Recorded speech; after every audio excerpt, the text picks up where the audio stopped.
As a kid, I loved to draw. Well, my dad was, he was an engineer, and he was a very talented artist. And I remember second grade having an assignment where all the kids had to draw pictures of their Halloween costume that they wanted to be. And then these pictures would be posted all around the classroom. And my dad drew mine. He drew Dracula. And it looked amazing. And all the kids loved it. I got a lot of attention from it. But my dad did it.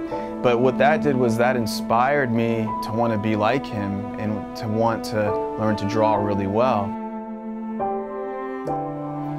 In 1999, I started working for a .com web van, and this was a time when people were becoming instant millionaires, and what I thought was I could pursue that path and potentially make enough money to where I could pursue my passion after I made the money, and I wouldn't have to worry about having to support myself. Always in the back of my head that I wanted to keep doing art, and so I kept getting back into it.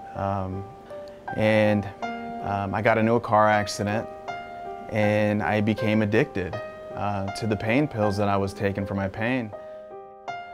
My family and friends and business partners were noticing that I was not all there.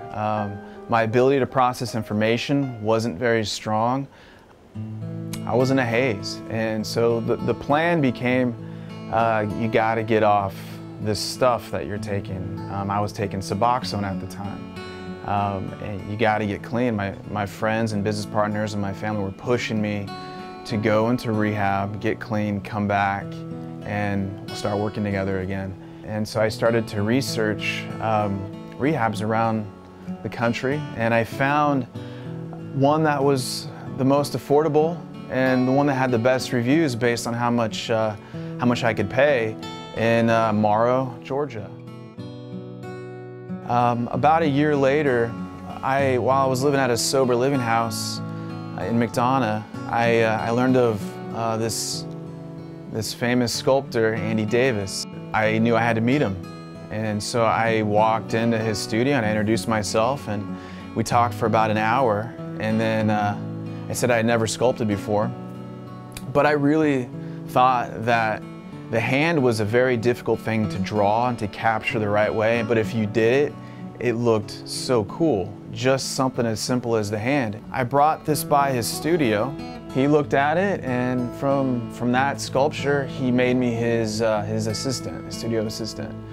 You know, this is something that I have a lot of fun doing, sculpting, and Andy has made it into a very successful, sustainable career, where he not only works on his passion of sculpting, but he gives back to people. He helps people through his art, and I think that's the perfect combination. One day after work, I get a call that Andy's in the hospital. He got hit on his motorcycle by a drunk driver. A few days later, he died. With him passing, it has impacted me in a positive way as well.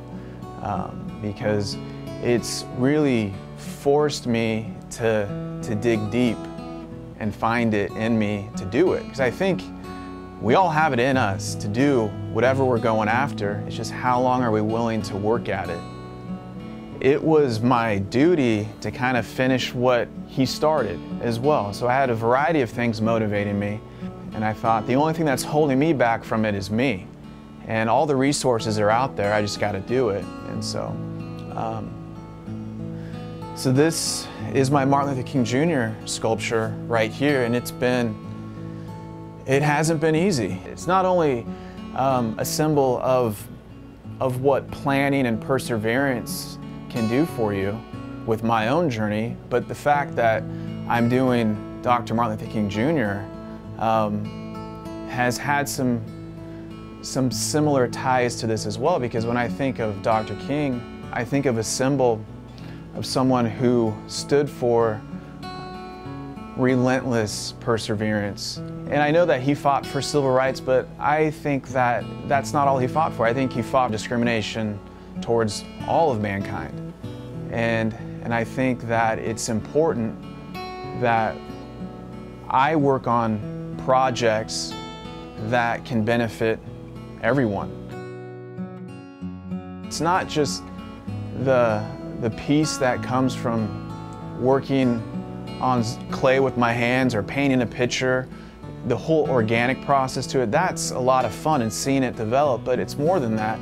It's doing something that the public can look at and it can remind them of these people in time and the major impacts they had on society. Life can be harsh and everyone has tough times.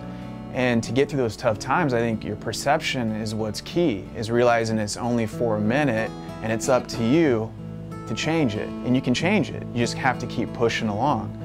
I'm so grateful for my addiction because I wouldn't be here right now. My plan with Dr. King is to complete him into an 8-foot full-size statue. And I'm gonna have it made for some city out there. I'm gonna do it free. My labor will be free. Just raising money for the costs of the foundry to make it into different molds and then have it bronzed and put on a pedestal. So I'll raise money for that. I'm at a point in my life where I say yes to a lot of opportunities, things that would have frightened me before, but I've experienced that once you get over that fear, it builds new confidence and it opens your eyes to things you never thought you could do. And it's pretty amazing and it's very exciting.